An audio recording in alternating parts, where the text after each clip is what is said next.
PDI Perjuangan turut merespon soal isu ijazah palsu Presiden ke-7 Joko Widodo. Menurut mereka, pihak yang seharusnya membuktikan palsu atau tidaknya ijazah bukan Jokowi, melainkan pihak-pihak yang menggugat.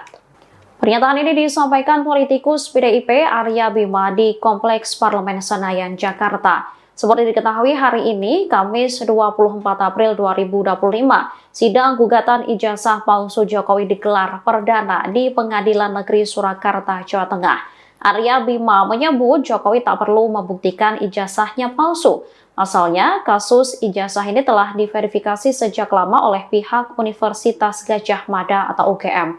Baik UGM maupun Fakultas Kehutanan menegaskan jika Jokowi merupakan lulusan kampusnya.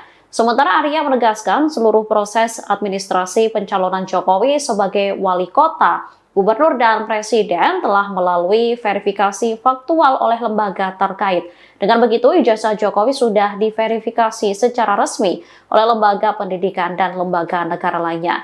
Sementara gugatan tersebut seharusnya dilayangkan ke lembaga-lembaga yang pernah memverifikasi keaslian dokumen tersebut. Sebaliknya bukan justru membebani Jokowi untuk kembali membuktikan sesuatu yang secara hukum sudah selesai sejak lama. Download Tribun X sekarang, menghadirkan lokal menjadi Indonesia.